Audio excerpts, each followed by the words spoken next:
abran sus Biblias en el Evangelio de Lucas, capítulo 2. El sermón de hoy es Nace un Salvador y vamos a estar meditando en los primeros 24 versículos de este Evangelio, de este capítulo 2, principalmente haciendo alusión a esa noticia de que los ángeles llegaron y les dijeron, ha nacido un Salvador. Si a nosotros nos dieran esa noticia, ¿verdad?, de que tienes un Salvador, no cobra nada de sentido, hermanos, si no tenemos ni idea del peligro en que estábamos y que nos salvaron de ahí, ¿verdad?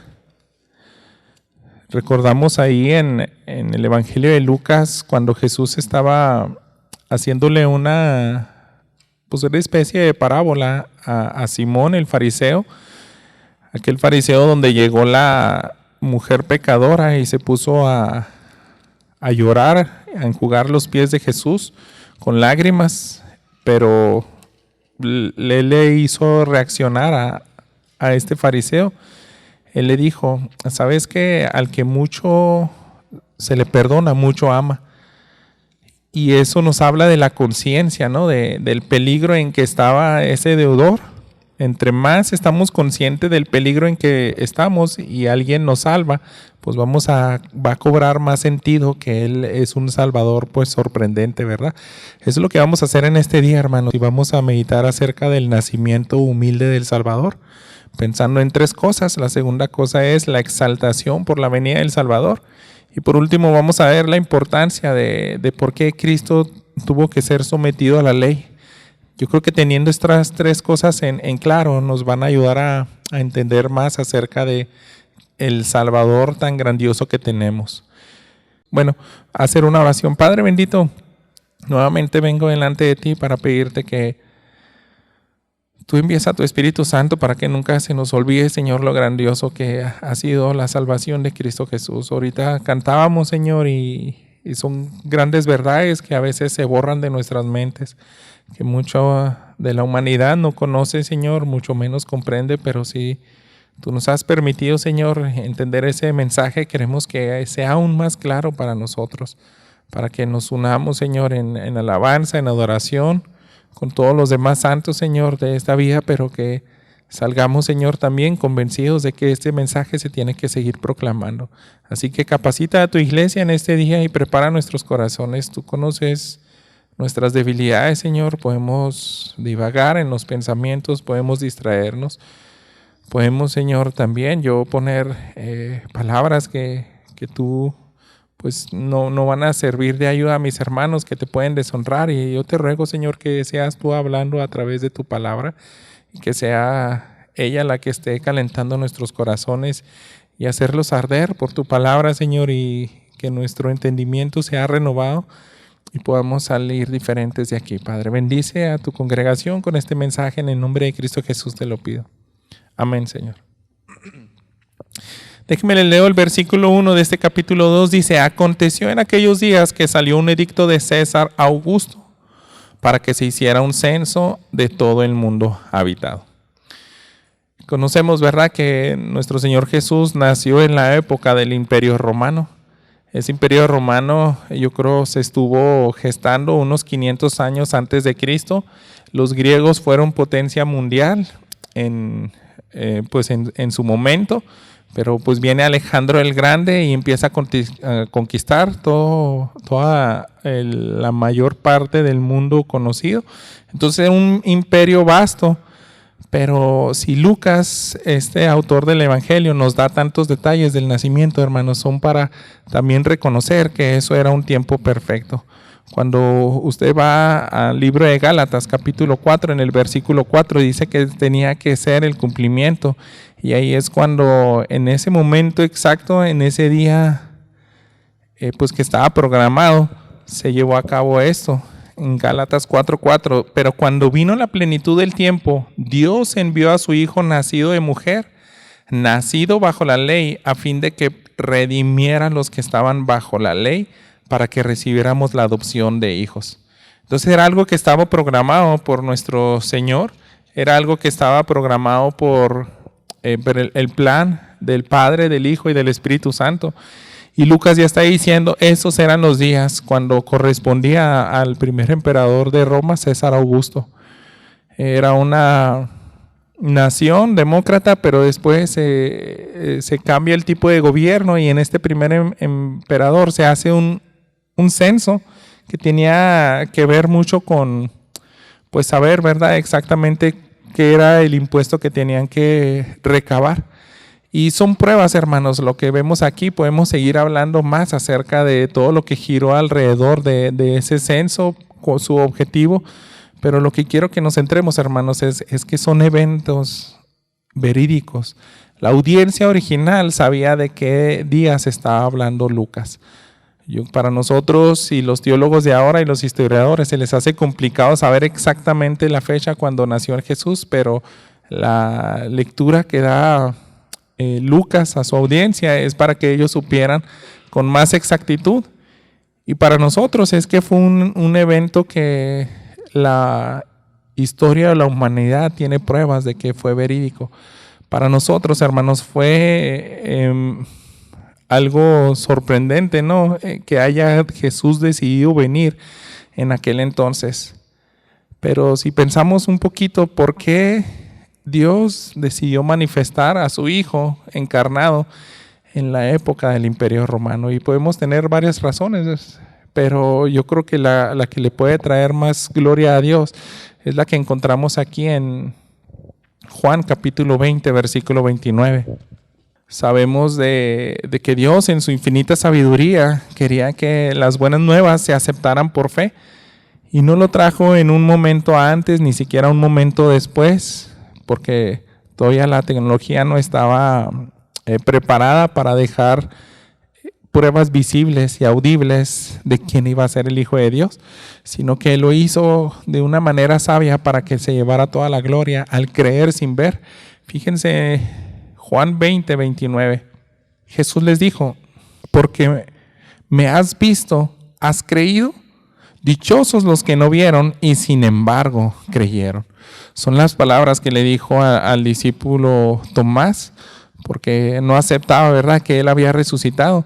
Entonces de eso se trata el cristianismo, hermanos. No podemos tener ningún retrato de Jesús, no podemos tener ningún audio de las predicaciones y ni videos de él, pero fue para que en esa época se transmitiera este conocimiento simplemente de manera escrita, de manera oral, vivencial, y nosotros creyéramos, ¿verdad? Eso es lo que a Dios le trae más gloria, que creas sin haber visto.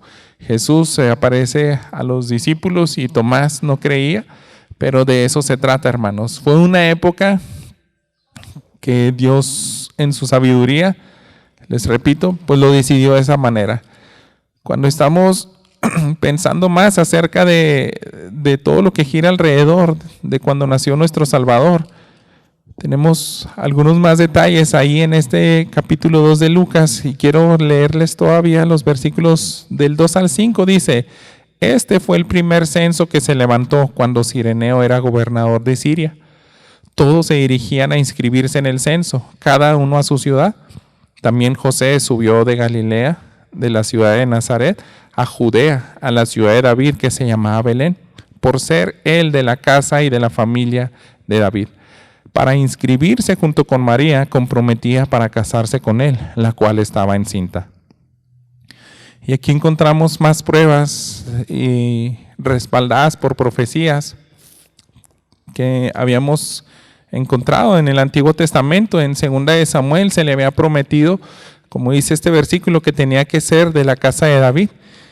Y sabemos porque en 2 de Samuel capítulo 7 es cuando David le quería hacer una casa al arca del pacto. Quería un lugar pues para que se mereciera honrarle. Y son palabras que el Señor le dice, tú me quieres edificar casa, pero yo te voy a dar algo mejor. Yo te voy a edificar casa y voy a enviar el prometido de tu simiente. En los versículos 12 al 13 encontramos por qué tenemos esa referencia de Lucas, ¿verdad? Era importante recalcar lo que se le dijo al rey David: cuando tus días se cumplan y reposes con tus padres, levantaré a tu descendiente después de ti, el cual saldrá de tus entrañas, y estableceré su reino. Él edificará casa a mi nombre, y yo estableceré el trono de su reino para siempre. Y estás tomando segura porque ¿cómo es ese Salvador? El Salvador proviene de promesas que se están cumpliendo. Proviene de promesas que el Padre, los profetas, reyes como el rey David habían recibido y se tenían que cumplir porque es lo que necesitaban, esperanza. En el tiempo de David, aunque era un reino de esplendor, pues siempre hubieron situaciones amargas y más que nada pues se nos reflejan en la vida del rey David. Y el rey David yo creo que también tenía esa esperanza de querer un Salvador que le ayudara a tener una vida más honrosa para Dios, una vida que le ayudara a ser más justo, ¿verdad? En Miqueas también encontramos la profecía a la cual se está haciendo referencia en el Evangelio de Lucas, lo que nos está contando en este Evangelio. Miqueas 5:2 dice: pero tú, Belén Efrata, aunque eres pequeña entre las familias de Judá, de ti me saldrá el que ha de ser gobernante en Israel. Y sus orígenes son desde tiempos antiguos, desde los días de la eternidad. Tenemos aquí, hermanos, al menos dos pruebas en estos versículos de lo que está diciendo Lucas. Son profecías cumplidas, tenía que ser descendiente del linaje de David y tenía que nacer en Belén, en esa aldea. No es una ciudad grande, hermano, sino que es algo que también Dios decidió que fuera así porque era lo que le iba a traer más gloria. En los versículos, regresando a Lucas 2, 6 y 7, dice: sucedió que mientras estaban ellos ahí, se cumplieron los días de su alumbramiento. Y dio a luz a su hijo primogénito y lo envolvió en pañales y lo acostó en un pesebre porque no había lugar para ellos en el mesón. Pensemos un poco en eso, hermanos. Jesús se quiso identificar con los humildes. Desde que Dios elige a sus padres, pues son personas que no tenían las posibilidades para darle a Jesús un nacimiento pues tan digno como ellos hubieran querido. Yo me imagino en José como el padre de familia. Para nosotros se nos hace, pues a lo mejor no cobra mucho sentido que nazca en un mesón y se ponga en un pesebre, pero literalmente, hermanos, ese es un lugar indeseado. Y Jesús no tenía capacidad para decir: tengo mucho dinero y le voy a pagar a alguien el triple una habitación en un mesón. Le voy a decir: ¿sabes qué? Tengo a mi esposa embarazada y te pago, tú pon el precio y consíguete otro lugar. José no tenía esa posibilidad, hermanos. Él simplemente estuvo tratando de encontrar ese lugar. Yo creo que también su familia, si todavía tenía familiares en esa aldea de Belén, porque de ahí procedían, a lo mejor no eran familias con casas grandes, porque ni siquiera se pudo acercar a ellos y encontrar algún lugar disponible. Entonces, un mesón, un lugar, suena, pues no sé, como tan desairante para un padre decir: ¿cómo va a nacer mi hijo? ¿Cómo voy a meter a mi esposa embarazada ahí en un lugar donde duermen los animales?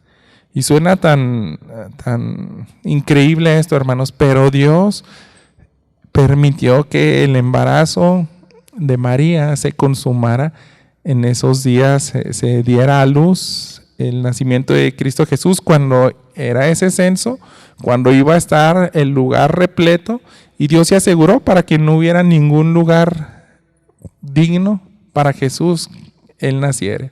Nosotros lo hubiéramos hecho diferente, ¿verdad? Pero Dios quiso identificarse con los más humildes.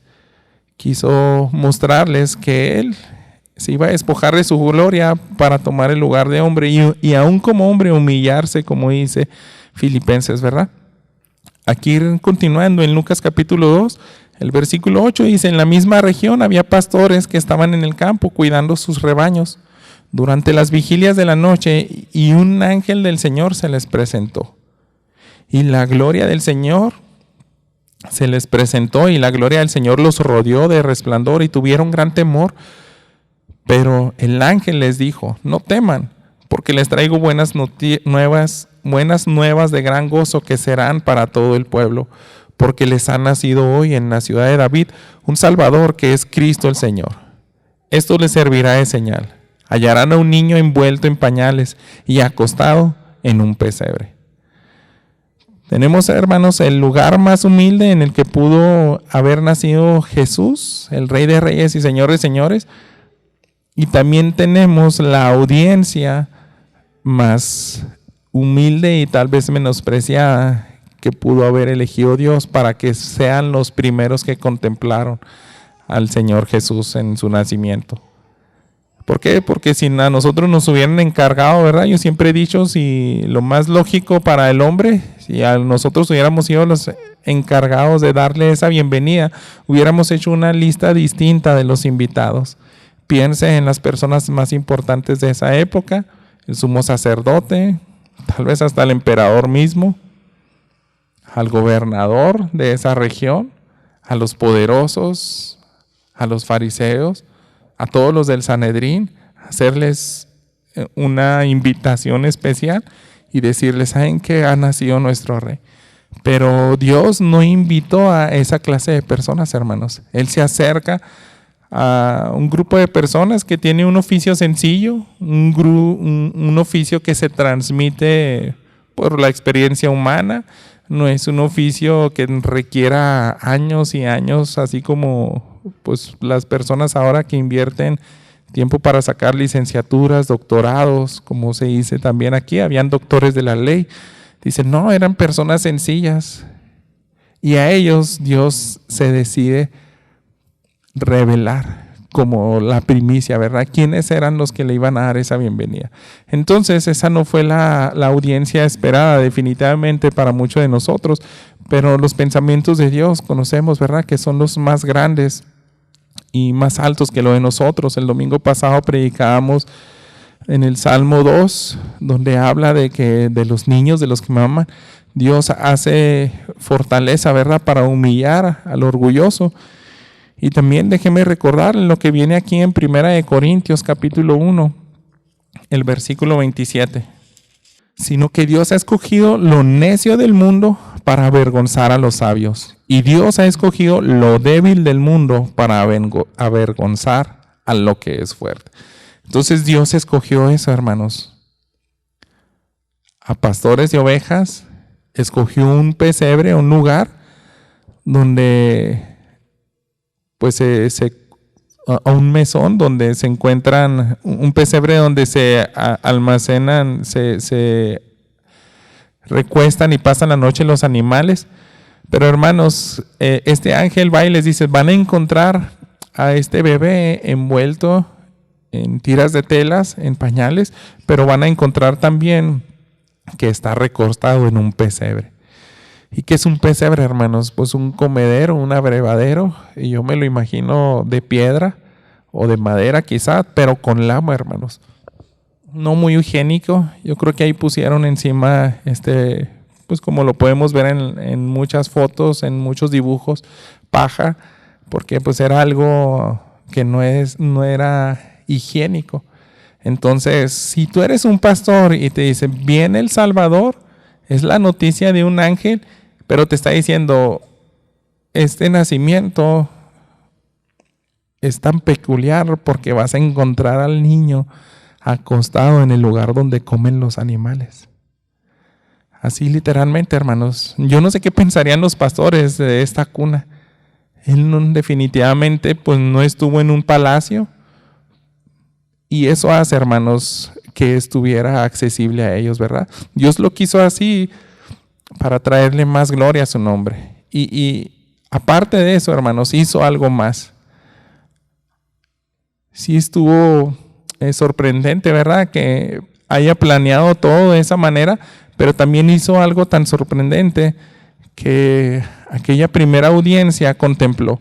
Y es acerca de los ángeles que se les revelaron. Esos ángeles día y noche, hermanos, por siglos y siglos han estado en la eternidad dándole alabanzas al Padre, pero nadie los ha escuchado, hermanos. Nadie los ha contemplado.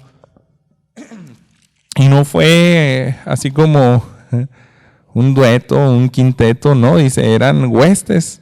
Significa que a esa audiencia humilde Dios le permitió ver cientos, miles de ángeles, hermanos.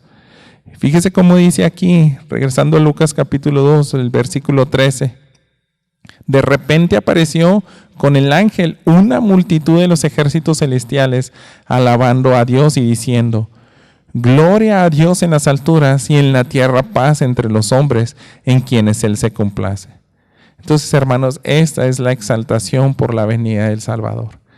Es la segunda cosa que debemos de comprender para recordar qué tan grande es ese Salvador. La exaltación que le dieron los ángeles, y acabamos de escuchar, ¿verdad?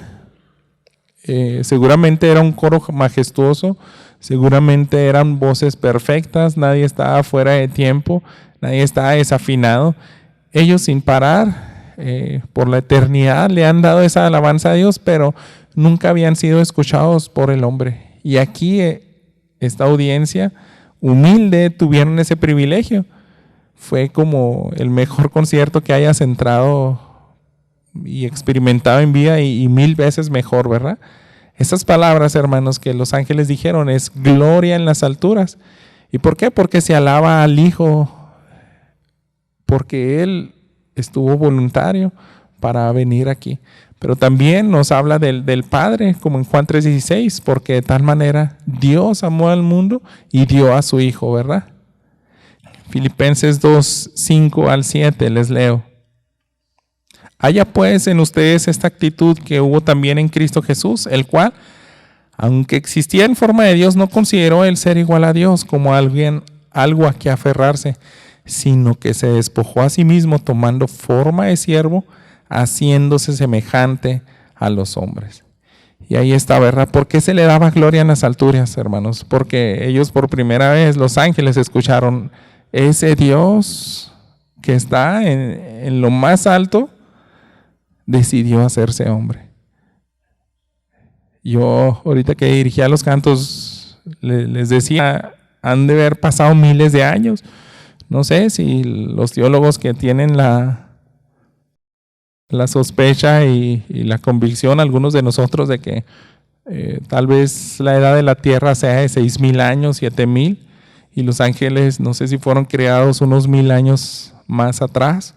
Entonces eran bastantes años los que habían ellos contemplado, cantando, y habían visto todo ese desastre en la tierra, los ángeles, cómo batallaba la humanidad, cómo había sido ya todo echado a perder, un mundo lleno de maldad por los demonios que se rebelaron, pero de repente dice, yo quiero entrar a ese lugar, y no va a ser con todo mi poder y majestad, sino que me voy a despojar de eso y me voy a hacer como un hombre. Entonces ellos cantaron, hay que darle gloria a Dios porque no retuvo a su Hijo, porque lo envió para hacerse como uno de aquellos que viven en la miseria. Pero no solamente dicen gloria a Dios en las alturas, porque ellos planearon todo, ¿verdad? El Padre, el Hijo y el Espíritu Santo, sino que también reconocen el propósito, dice, en la tierra paz. ¿Por qué, hermanos? Porque es lo que necesitamos, una esperanza para todo el caos que hay aquí. Desde que sale Adán y Eva, usted lee el libro de Génesis y está lleno de miseria lo que pasa en las familias. Incestos, violaciones, asesinatos, traiciones, y así se sigue en el resto de la humanidad. Abandono de la ley y del temor de Dios, como describe en la época del diluvio, que dicen, para el hombre solamente era sus pensamientos de continuo el mal, hacer de continuo el mal. Y Dios se arrepiente, ¿verdad?, de hacer pues su creación y que se eche a perder todo por causa del pecado, y aniquiló a esa era, no sin antes dejar a una familia que pudiera seguir pues con vida la raza de la humanidad. Entonces, gloria a Dios en las alturas y paz en la tierra a esos hombres que la necesitan. No hemos sido aniquilados otra vez por la promesa del arco iris, pero hermanos, estamos viviendo en un caos, en desesperanza. Y eso hace, hermanos, que le demos más exaltación a la venida del Salvador.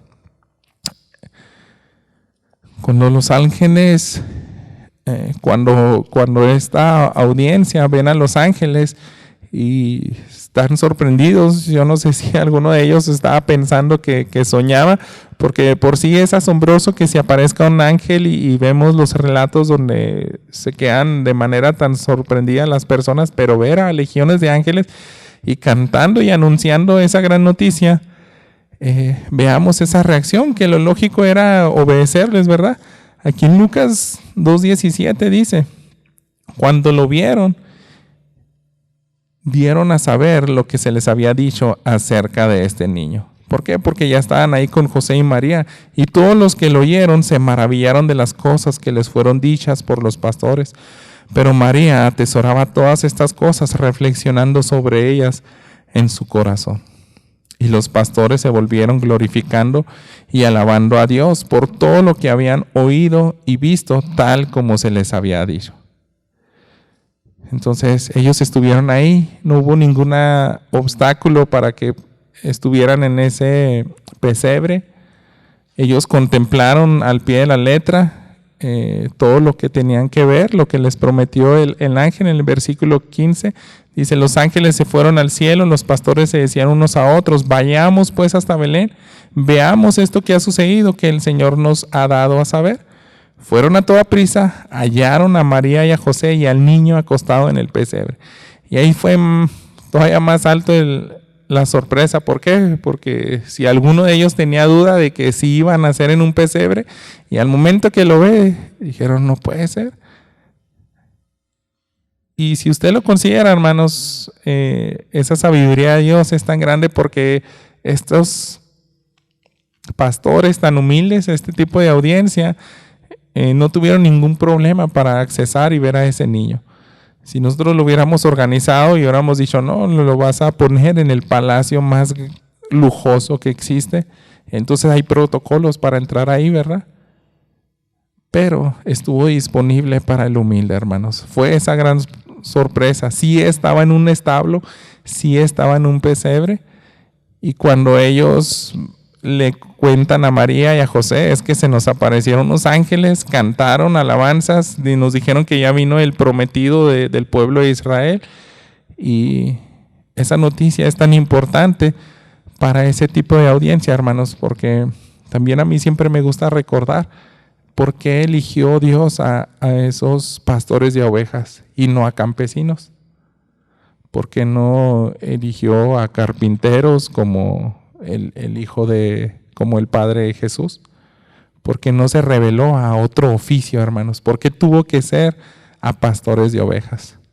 ¿Por qué, hermanos? Porque a 10 kilómetros de Jerusalén estaban estos rebaños. Y se dice que en la época de la Pascua, con tantos miles y miles de israelitas que venían a celebrar cada año, se podían sacrificar hasta 250,000 ovejas. Eso dicen los historiadores. Entonces es un río, un mar de sangre. Y yo creo que ellos todavía no entendían que eso iba a terminar. Ellos criaban a miles de ovejas. ¿Y por qué? Porque solamente iba a haber un sacrificio perfecto que iba a terminar con todo eso. Y nosotros lo conocemos. Como nos relata, como se encuentra en el libro de Hebreos, capítulo 9, si me permite, deje leerle el versículo 12.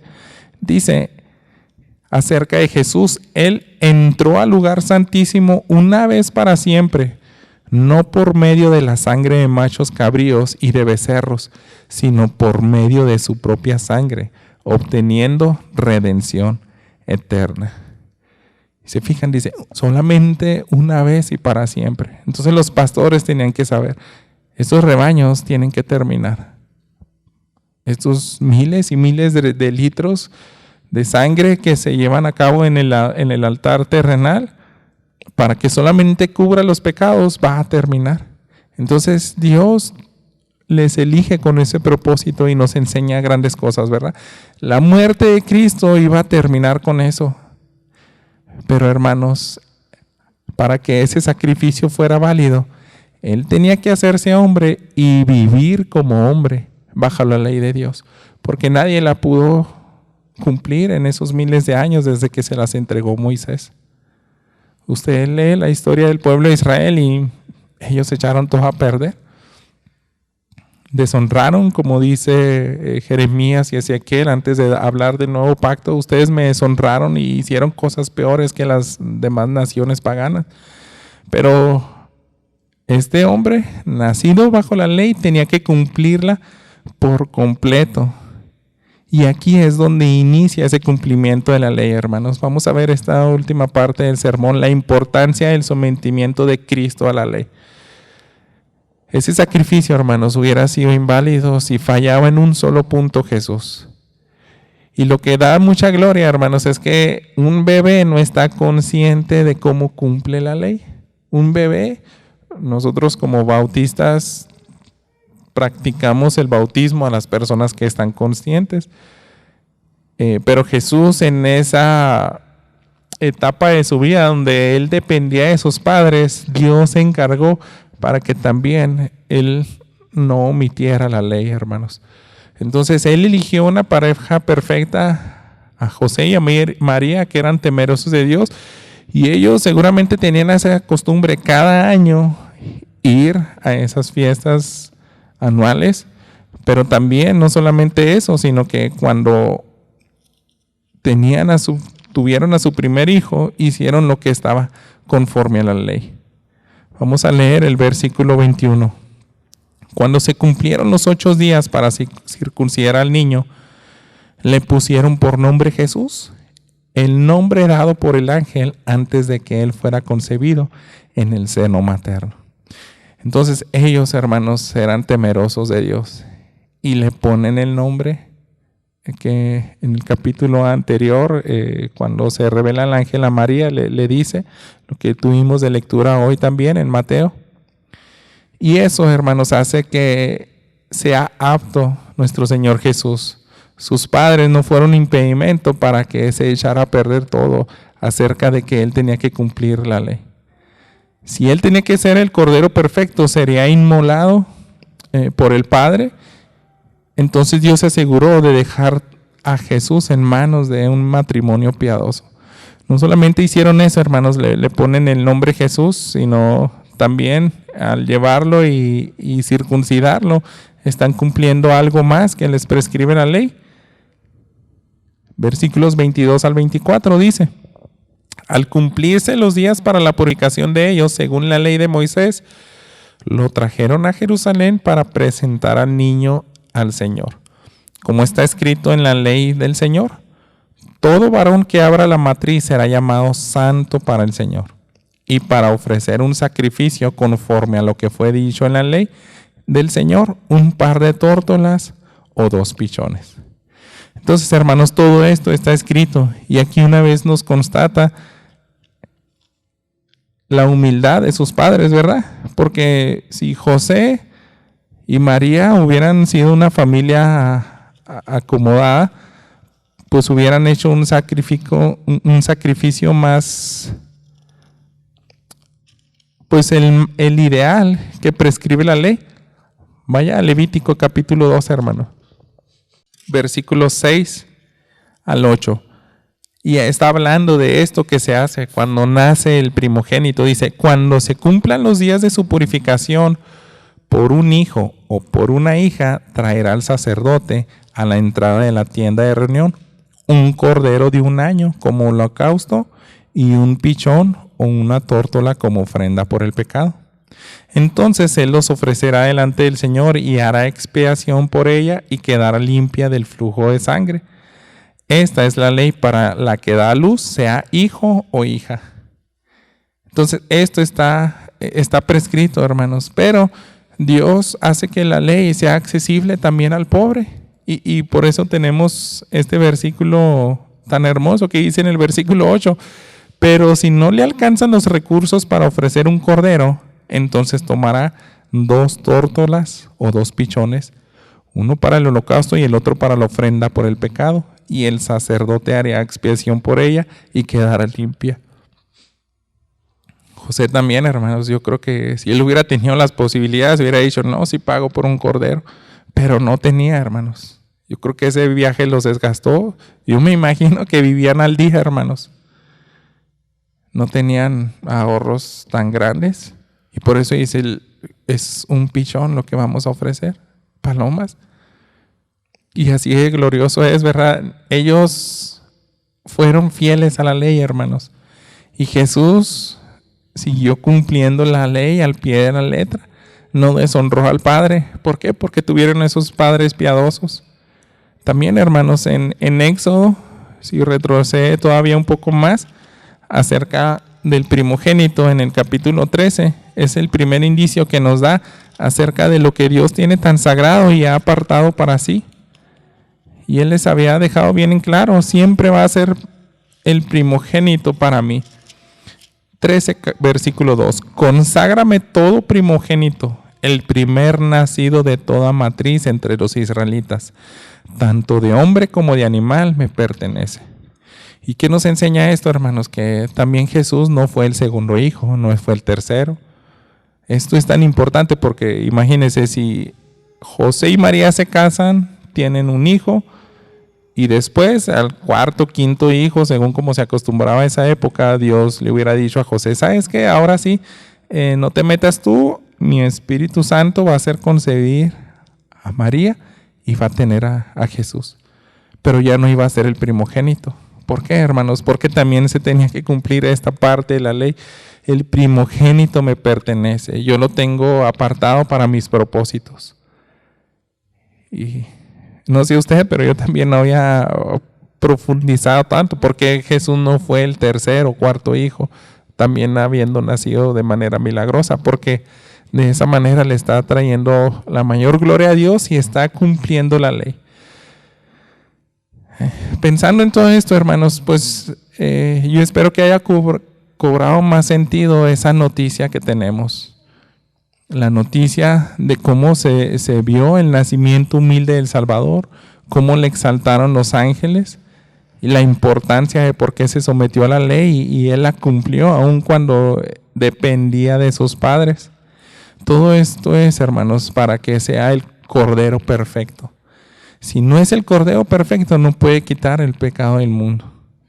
Así, hermanos, pues cobra completamente sentido, ¿verdad? Lo que se hablaba acerca de Jesús. Por ejemplo, en palabras de Isaías, en el capítulo 61, hablando también de este Mesías prometido y su propósito.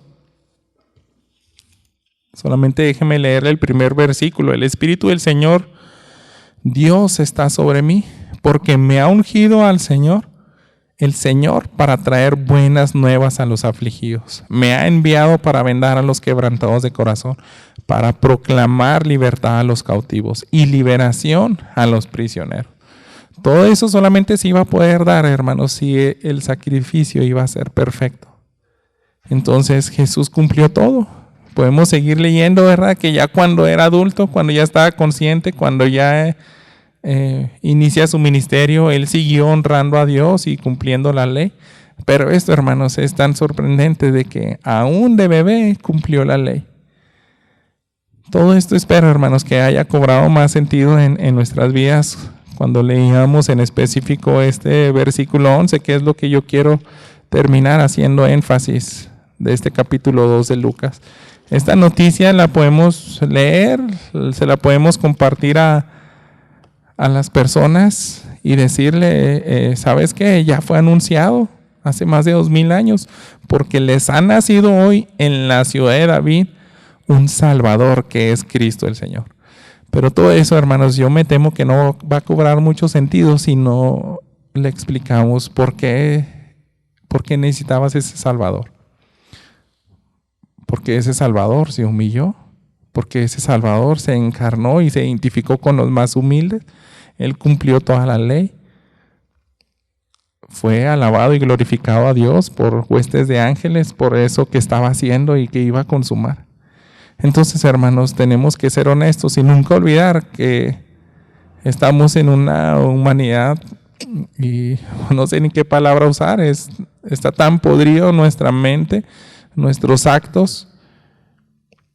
Y si no meditamos un poco en cómo somos, no cobra sentido el Salvador que se nos dejó. Y yo quiero que pensemos en varias cosas, usted agréguele más, pero nosotros como latinoamericanos vivimos en países llenos de corrupción, por eso estamos generalmente hundidos en pobreza, y no nada más nosotros, o sea, como los países tercermundistas, hay mucha pobreza en África, hay egoísmo en los países primermundistas. Ellos viven en opulencia y no les interesa que se estén muriendo el débil, el pobre. ¿Por qué, hermanos? Porque estamos en un mundo caído. Necesitamos un Salvador que abra nuestros ojos. Necesitamos, hermanos, que ya no se haya distorsionado el Evangelio, porque así es. Hay tantas sectas, hermanos. Hay tantos que se dicen incluso llamar evangélicos, pero son religiones falsas, son ideologías que deshonran a Dios, ya sean religiones orientales, más modernas. Ayer yo me pasaba, no sé si casi duré pues más de media hora así, con unos testigos de Jehová, así yo por dentro tratando de tener mucha paciencia de por qué ellos usan la misma Biblia y no creen que Jesús es el Padre. Jesús es la tercera persona de Dios. El Padre, el Hijo, el Espíritu Santo es la misma persona, ellos no creen. Entonces estamos en un mundo caído donde ha sido engañado. La persona que conversaba conmigo, él me decía, yo desde antes de estudiar la Biblia, yo creía que Jesús no es Dios y lo sigo creyendo. Y ahora me enseñaron y ahora estoy más convencido de que Jesús no es Dios. Él es inferior a Dios. Entonces, hermanos, esto es parte de por qué necesitamos un Salvador. Porque hay personas que están ciegas así.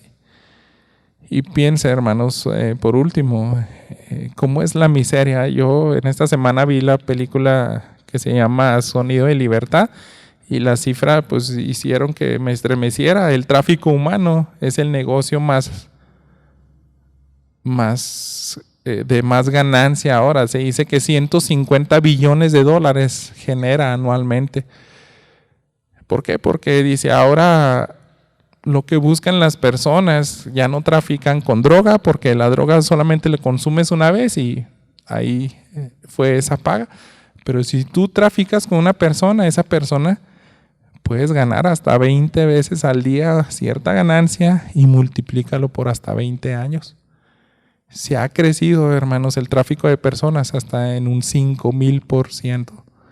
Yo nunca había escuchado un aumento tan grande. Siempre escucho de que crece la violencia en el 200, en el 300%.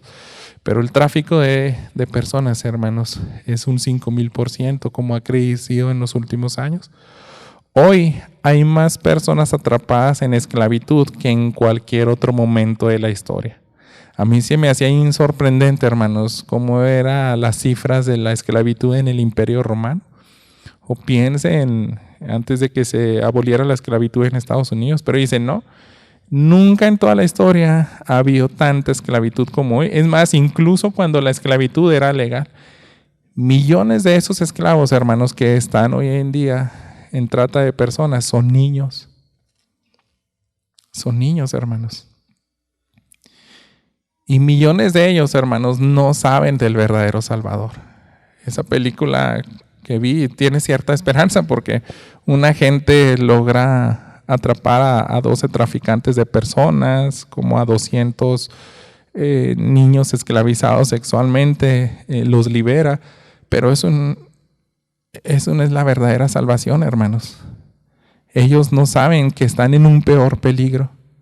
No saben que si mueren sin Cristo, sin esperanza, van a terminar todavía en un lugar peor. Entonces, ese es el Salvador que necesitamos. ¿Quién es el que termina con ese pecado? Todo esto que les he comentado últimamente, que a veces nos hace estremecer. A mí no me gusta ver fotos e imágenes de miseria, hermanos. Yo desconocía que en esas minas de cobalto de África, que hay 40,000 personas amontonadas solamente porque aquí en Occidente queremos el carro último modelo. Ya no quieres el aparato electrónico, ya pasó de moda 3, 4 años atrás. Quiero uno nuevo, entonces se necesita más cobalto y esas personas están amontonadas trabajando como esclavos. Son imágenes que no me gusta ver, hermanos, pero refleja qué hizo el pecado aquí en esta humanidad.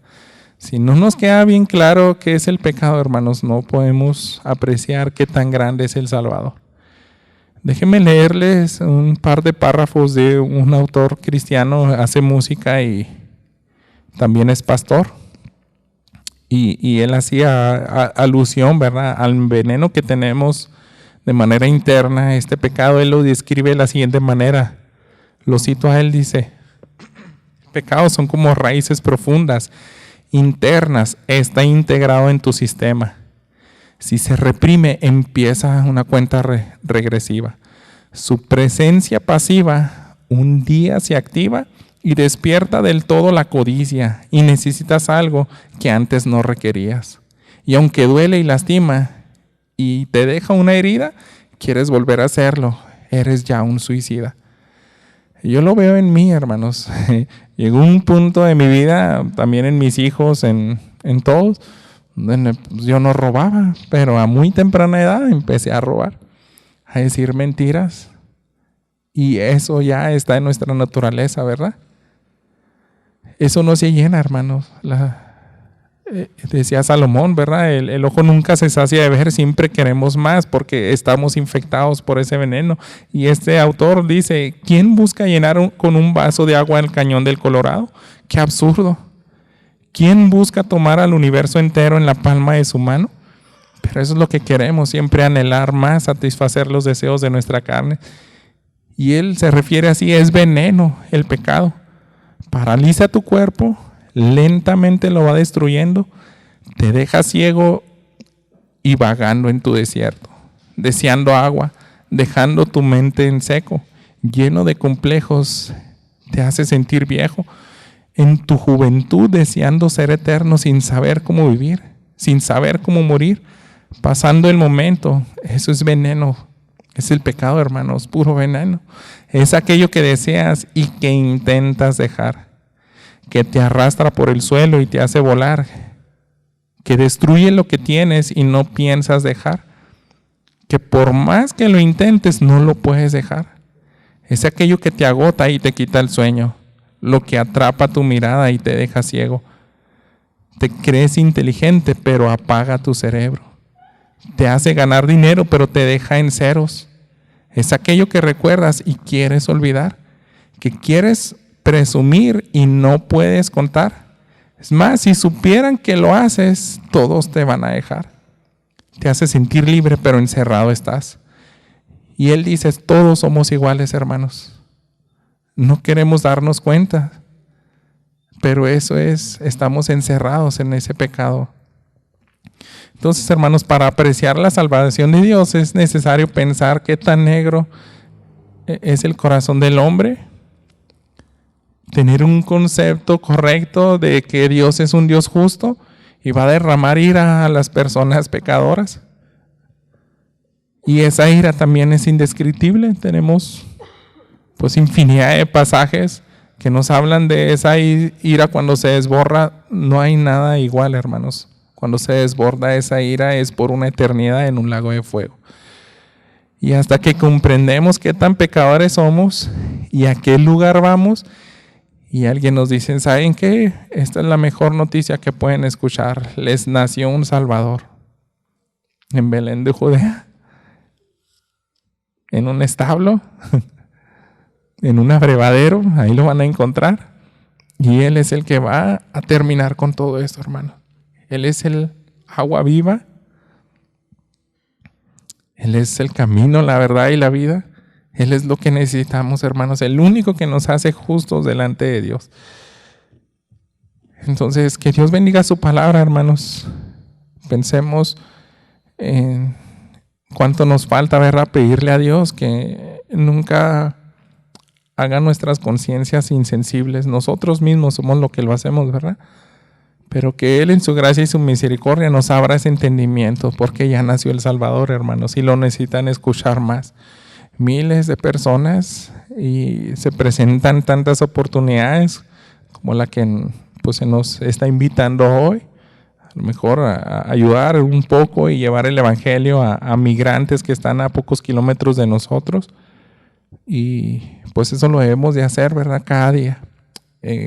Piensen en eso, hermanos, y haga una oración conmigo pidiéndole a Dios que siga bendiciendo nuestros corazones con este mensaje. Señor nuestro, gracias porque con tu palabra nos trae más sentido que tan grande es ese Salvador. Yo te pido que mis hermanos, cada uno de nosotros, nunca olvidemos lo privilegiado que somos nosotros de que ya conocimos esa salida a nuestro pecado. Ya sabemos, Padre, que es lo único que evita una miseria eterna de dolor y sufrimiento y estar pisoteados por tu ira. Pero ese mensaje lo necesita conocer más personas, Señor. Y el mensaje de salvación es lo que tú utilizas para abrir los ojos de los que están ciegos. Gracias porque ese sacrificio perfecto puede limpiar cualquier pecado. Y Señor, te pedimos que nos hagas una iglesia que sea luz, que cada vez estemos más conscientes de lo que has hecho en nuestros corazones y que podamos ser heraldos, Señor, y también pues instrumentos útiles para que alguien más llegue a ser tu hijo. Señor, te damos toda la honra y la gloria por este mensaje. Gracias porque tu hijo ha encontrado también lugar en nuestros corazones y te damos la honra y la gloria a ti. En nombre de Cristo Jesús. Amén.